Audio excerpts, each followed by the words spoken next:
Boa noite, estamos de volta aqui mais uma vez. Nós estamos agora no segundo episódio, ou segunda aula do nosso curso completo da Bíblia. Hoje nós vamos falar sobre o cânon, a estrutura da Bíblia, né? Falar um pouco sobre a estrutura da Bíblia, ainda ficar na parte de fundamentação, explicar aquilo que é inicial, para você começar a compreender a Bíblia Sagrada. E quem está ministrando esse curso para a gente é o pastor Arcanjo. Boa noite, pastor. Boa noite, Paulo. Boa noite vocês que estão nos ouvindo, né? E assistindo. Hoje, nossa segunda aula, nós vamos falar um pouco sobre o cânon, a estrutura da Bíblia, né? Como que a Bíblia foi preservada através do tempo até chegar a nós. É importante que você olhe também a primeira aula que nós tivemos, que você vai ali ter para poder seguir e entender mais sobre o que nós estamos falando hoje. Bom que você recapitule, né, a primeira aula, mesmo você que já assistiu também, dá uma olhadinha lá, para você poder estar cada dia mais preparado através da palavra de Deus. É isso, então vamos fazer uma oração antes de nós iniciarmos, né? Vamos fazer uma oração e depois nós vamos para o estudo. Baixe tua cabeça, feche teus olhos, vamos falar com Deus. Senhor, eterno Pai, poderoso Deus, nós te agradecemos, ó Pai querido, ó Pai amado, por esta noite maravilhosa, Senhor, e por este estudo, Pai. Que o Teu Espírito Santo possa nos trazer a luz, possa nos trazer entendimento, discernimento, ó Pai, da Tua palavra, e abençoa, Pai, a nossa mente, Pai, para que tudo aquilo que nós falarmos aqui, ó Pai, seja direto do Senhor, ó Pai, que possamos ser instrumentos, ó Pai querido, ó Pai amado, Pai, para cada um, ó Pai, que está assistindo, Senhor, através desses estudos, ó Pai, que o Senhor possa aumentar a fé de cada um, abençoando o lar de cada um, ó Pai, é o que nós te pedimos, em nome de Jesus. Amém. Amém. Vamos lá, então, começar a conhecer algumas palavras, né, que muitas das vezes são difíceis de ser pronunciadas. Quando nós falamos cânon, Septuaginta, Vulgata, muitos evangélicos não sabem nem o significado dessas palavras, né? E são palavras que nós não encontramos ela na Bíblia, mas nós vamos poder depois estar explicando mais. Nós vamos falar sobre a bibliologia, todo mundo já sabe, nós falamos no primeiro, mas recapitulando, né? Bibliologia é a origem, ou seja, o estudo da Bíblia Sagrada, a sua origem, a inspiração, composição e a preservação, né, da Bíblia, como hoje nós vemos. Hoje é um livro o mais antigo, um pouquinho mais antigo e preservado até os dias de hoje.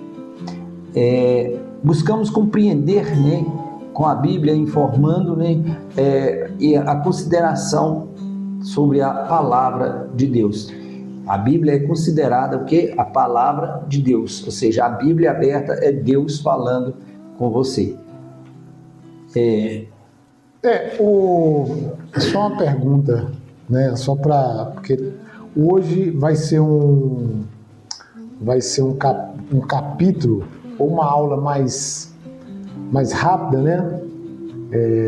Um pouco diferenciada daquelas que a gente vai fazer. Nós já até fizemos uma gravação, não deu muito certo.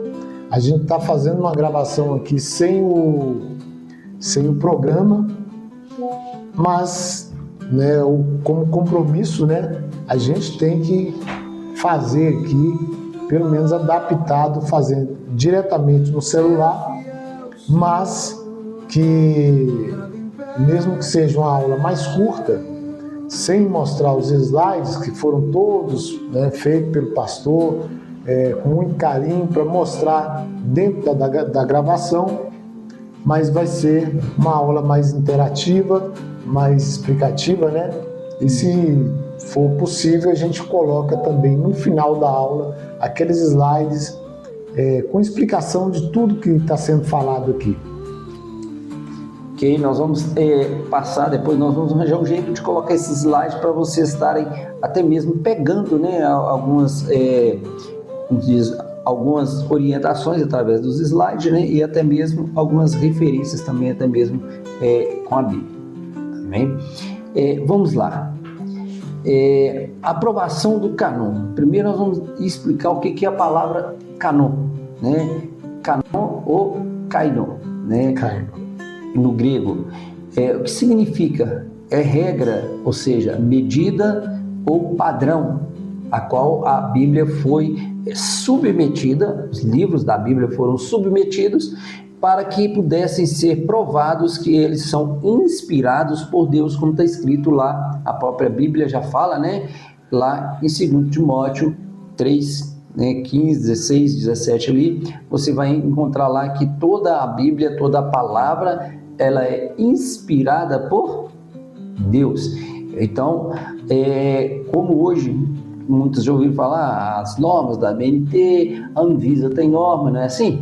Todos, então você não chega ali e fabrica um alimento e coloca ele ali para ser vendido. Primeiro ele tem que passar por uma inspeção, não é isso? Vai passar por uma inspeção, vai verificar, para depois ele ser aprovado para ser comercializado. Também assim, os remédios, né? Então, a Bíblia, ela foi o quê? Verificada, foi inspecionada por pessoas preparadas e para ver se realmente Deus estava falando através do ser humano, né? Através daquela palavra.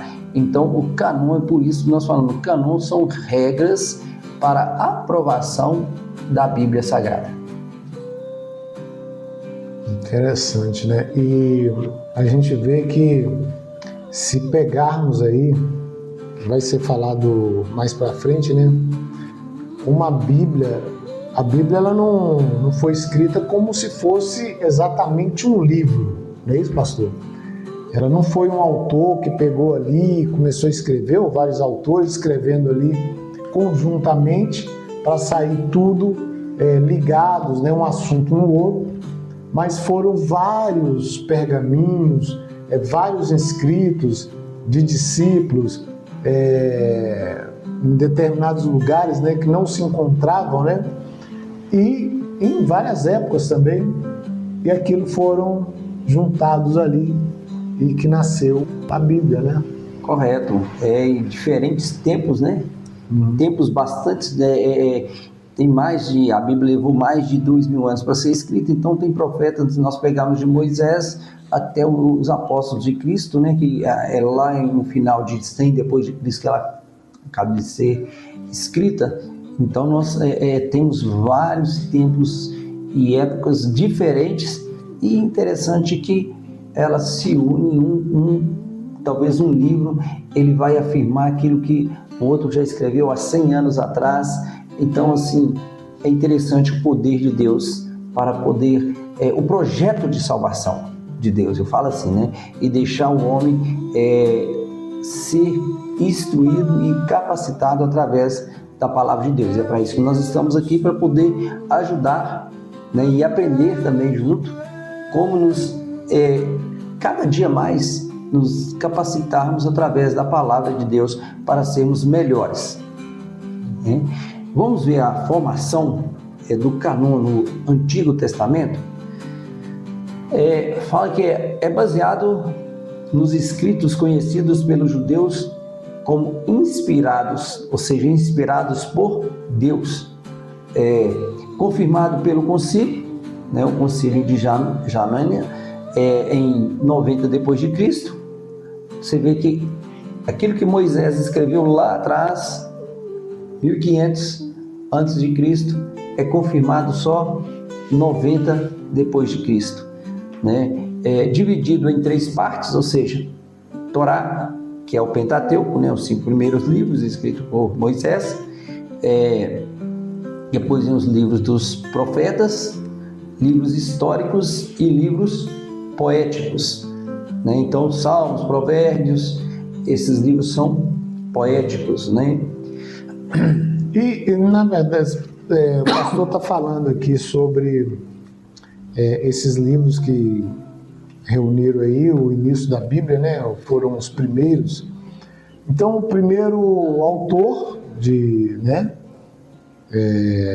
alguma parte da Bíblia foi o Moisés, escreveu o Torá. Eu gostaria que explicasse, então, o que é o Torá exatamente, e o Torá faz parte da Bíblia. A gente sabe que o Torá está ligado ao judaísmo. Naquela ali a gente vê algum filme, né? E a gente vê muitos filmes de Jesus Cristo e inclusive sabemos, né, que os judeus até hoje não aceitam Cristo como o Messias, né? Então, e por que faz parte também da Bíblia, e se faz parte da Bíblia, né? A Torá faz, né? A Torá a Bíblia, os 5 primeiros livros da Bíblia, ou seja, o Pentateuco. Foi o início da Bíblia. O início não é o livro mais velho da Bíblia. Não é o mais velho? Não. O livro mais velho, né, historicamente e teologicamente, né, já confirmado, é o livro de Jó. Jó é mais velho do que o livro de Gênesis, né? Foi mais ou menos há quanto tempo antes de Cristo? O Jó? Jó não tem Moisés começa a escrever 1500 antes de Cristo. Então vamos pôr que Jó aí seja 1600, entendeu? Não é bem aproximado ali não, tá? Porque quando nós pegamos, tem uma história quando eles falam de Abraão, um certo hebreu andante, né, arante que eles falam, né, Abraão. Então já se escrevia na época de Abraão, já se escrevia. Então quer dizer, está mais lá para trás. E é interessante que quando nós pegamos, se você for ver a diferença da existência de Abraão, Noé vem antes, como que Moisés na frente vem escrever isso? Então quer dizer, tem documentos para comprovar tudo aquilo ali. E também a revelação de Deus através de Moisés. E entendendo um pouco mais, voltando aqui para a Torá, né? É muito simples a gente virar e falar assim, Torá, leis. E muitos conhecem a Bíblia, os 10 mandamentos são as leis. Não, os 10 mandamentos são mandamentos de Deus para o homem. Leis são diferentes. Se você pegar os livros, nós começamos a ler ali, você vai ver que tem as leis ali, né? O que o homem podia, o que o homem não podia fazer, o que o levita tinha que fazer. Então, tudo ali, o que o sacerdote tinha que fazer. Então, veio ali, Gênesis é o livro da criação. Depois, quando você pega ali, né? E em Gênesis, né, já tem o quê? Os mandamentos. Ali começa em Gênesis também algumas leis, tá? Sim. Então você pega o livro de Levíticos, o livro de Deuteronômio, né? Então vem Êxodo, Número, Levítico, Deuteronômio. Primeiro Gênesis, né? Gênesis, Êxodo, né? Então quer dizer, tem ali, se eu não me engano, são mais de 600 leis. Então a Torá é conhecida como o quê? Para o judeu é o livro da lei. É o livro sagrado. É o livro sagrado da lei, que eles têm que seguir ele ali. E, como você disse, eles não aceitaram Jesus Cristo como Messias. Hoje tem muitos deles que já aceitam, né? Mas Jesus Cristo, ele vem e fala o quê? Que ele veio, cumpriu a lei, que nenhum homem teve capacidade de cumprir. Ele cumpriu toda a lei. Então a Torá é o nosso Pentateuco, que são os 5 primeiros livros, né? Gênesis, Levítico, Número e Deuteronômio, que formam então a Torá. Nós temos ela na Bíblia. Volto a dizer que antes, como você mesmo já disse, eram pergaminhos, eram rolos, e até hoje muitos das sinagogas judaicas, né, tem o livro da Torá separado, que é o livro sagrado deles, separado, mais sagrado, até mesmo considerado mais sagrado do que os livros proféticos, do que os livros poéticos, do que os livros históricos. A Torá para eles tem que ser seguida à risca. Mas para eles, então, Eles têm toda a Bíblia, na verdade? O judaísmo, por ele, vamos pôr toda a Bíblia igual a nossa, não. Ah, sim. Por quê? O Novo Testamento eles não aceitaram a Cristo. Na verdade eles não aceitaram o Novo Testamento. O Novo Testamento então eles têm ali o Velho Testamento, né? O Velho Testamento. Entendi.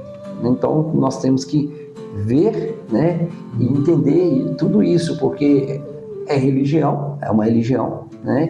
Tem um livro próprio e a nossa Bíblia, ela é tirada de onde então? Da Torá, ou seja, tem um livro da Torá, mas a nossa Bíblia, parte dela, né, o Pentateuco, é a Torá dos judeus, certo? Nós já falamos que ela é dividida em 3 vezes, em 3 etapas lá no Velho Testamento, tem até mais divisões, depois nós vamos ver, e no Novo Testamento ela foi escrita cerca de 50 a 100 depois de Cristo. Reconhecida, como se diz, ela foi os reconhecimentos dela, né, veio progressivamente pela igreja.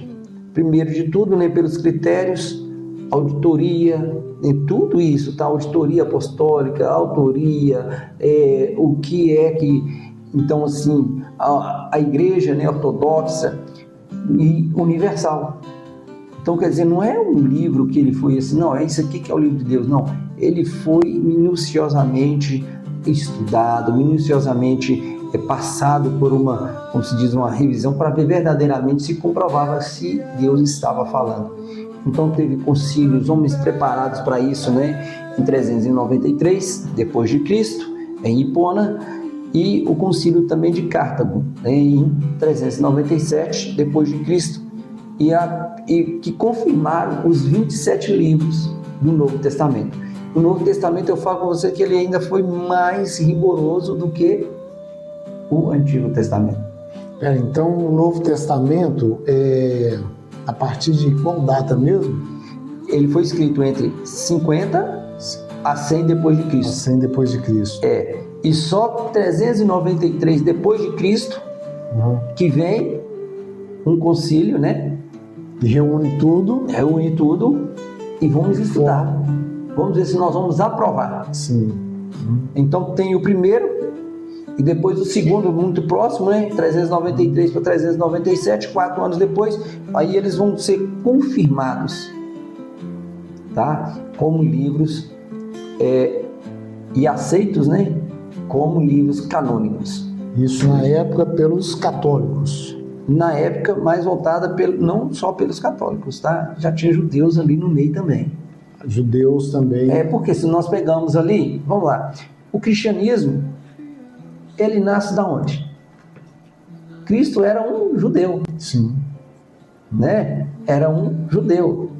Então, o cristianismo ele é uma ramificação do judaísmo. Então, quer dizer, os apóstolos de Cristo, eles eram o quê? Judeus. Isso, inclusive Jesus Cristo, ele foi, na infância dele, ele estudou Torá. A Torá. Foi. A Torá, os livros dos profetas, né? Então, assim, ele conhecia, e muito, né? Então, quando nós falamos assim, foi só os católicos que aprovaram? Não. Ela é mais voltada lá para os judeus que aprovaram, os escribas. Naquela época foi crescendo muito o cristianismo. Através dos discípulos de Jesus, o cristianismo foi crescendo, e então nós temos a aprovação final, né, em 397. 397. Mas ainda não a Bíblia toda junta igual nós temos hoje. Sim. Nós vamos estudar e vamos ver para frente quando que ela vai ser compilada toda ali, né? Separada em capítulos, até chegar no ponto da impressão, né? Da impressão dela lá, né? Na frente lá. Continuando, vamos falar um pouco do período, né?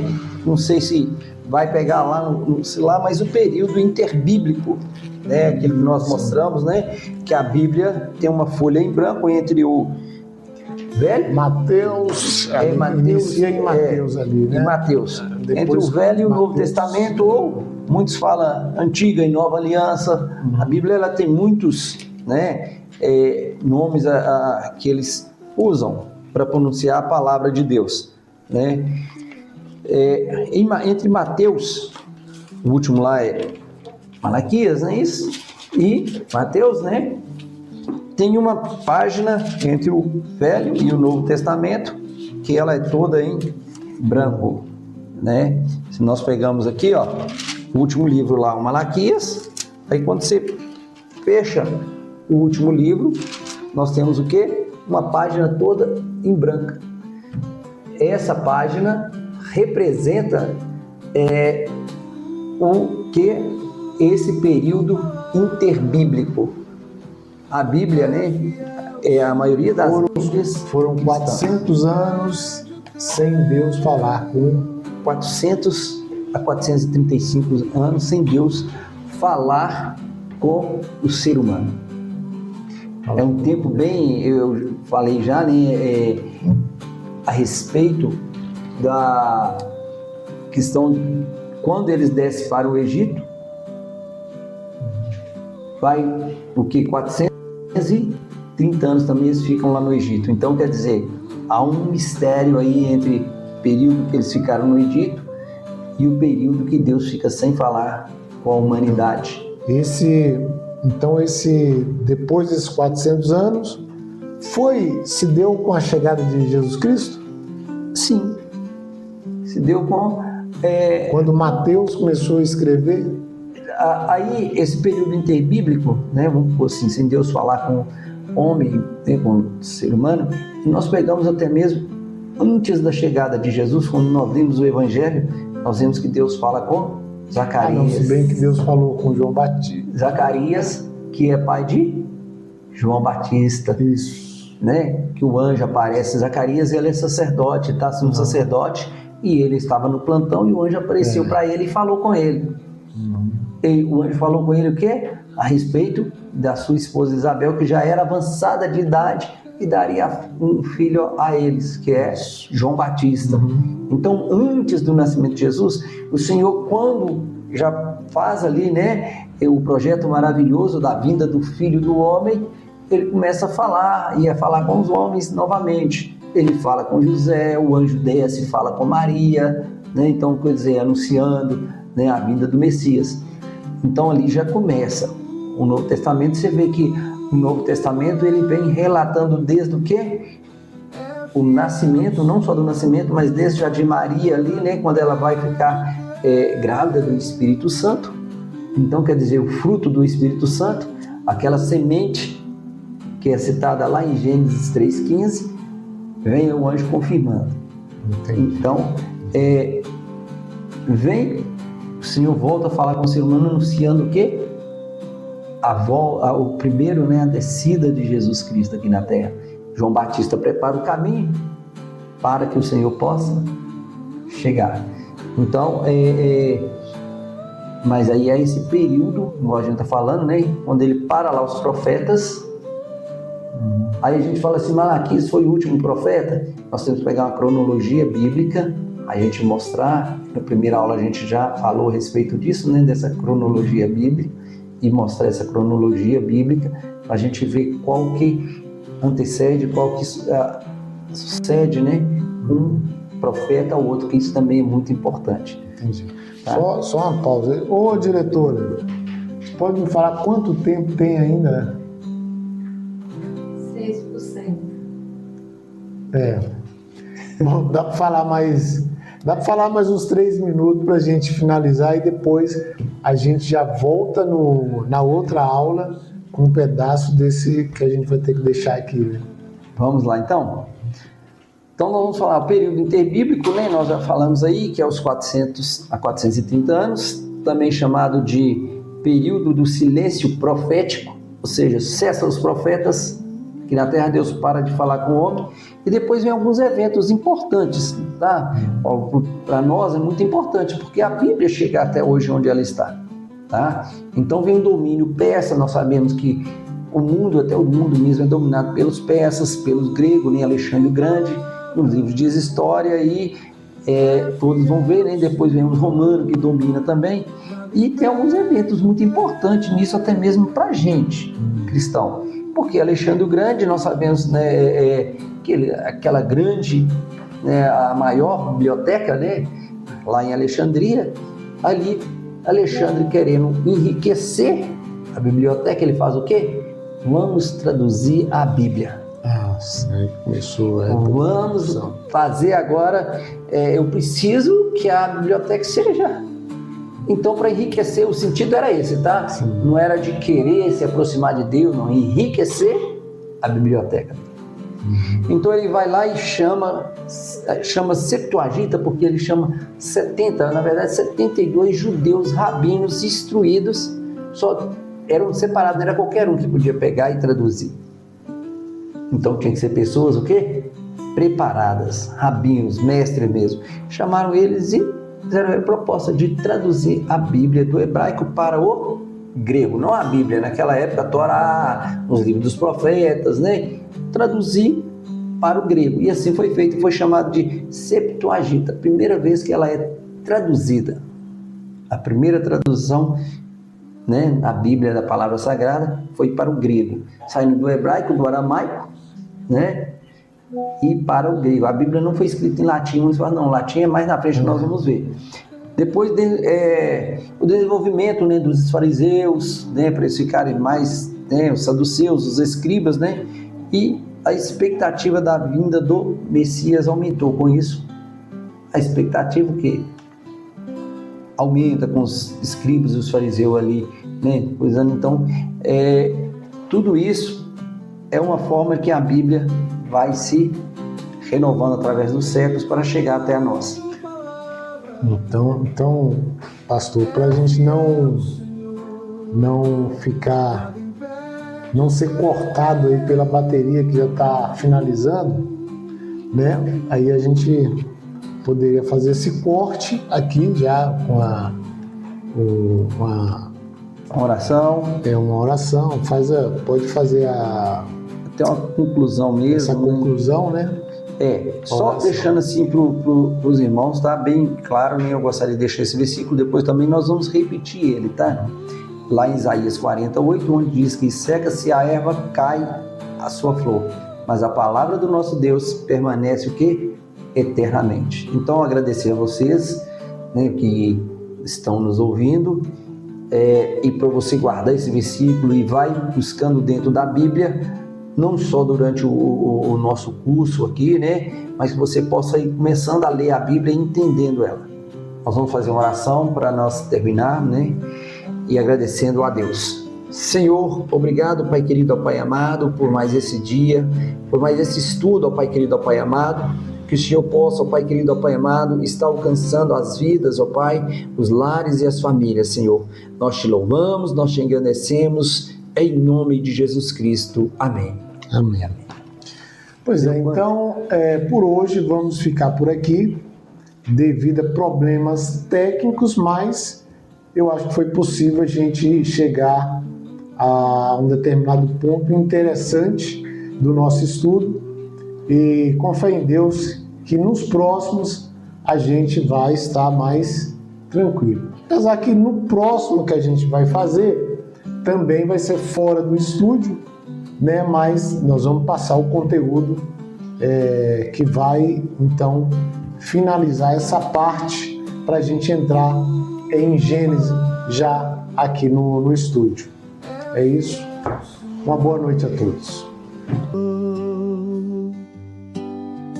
Pelas ruas eu caminho em busca de um descanso. Coração bate baixinho, de algo puro estou a pranto. Olho pro céu tão distante, vejo estrelas a brilhar. Meu querer constante. Quero minha alma calmar. Caminho da paz me leva para onde posso sonhar. No meu peito já não pesa a dor que aqui não mais está. Sinto o vento me abraçar, meus pés descalços no chão, no chão.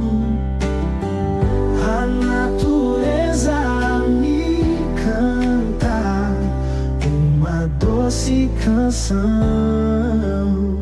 Passo a passo vou seguindo, vejo flores a brotar.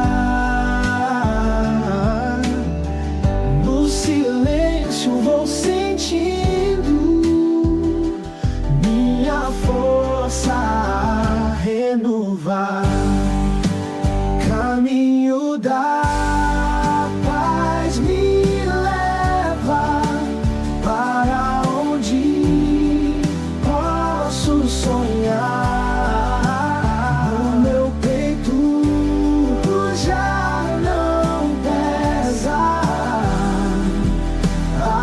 Que aqui não mais está.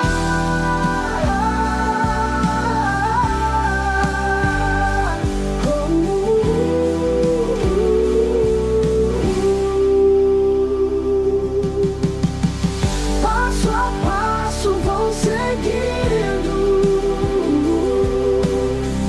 vejo flores a brotar.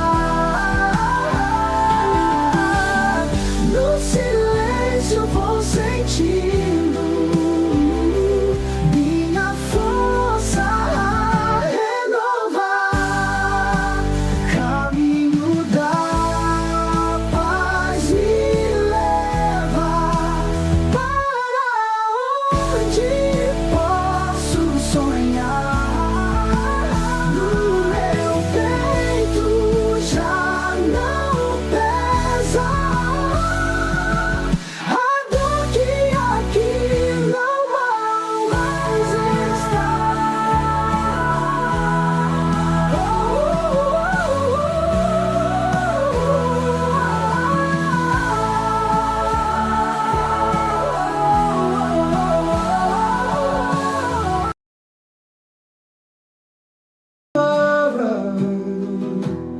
é fiel, Senhor, nada impede.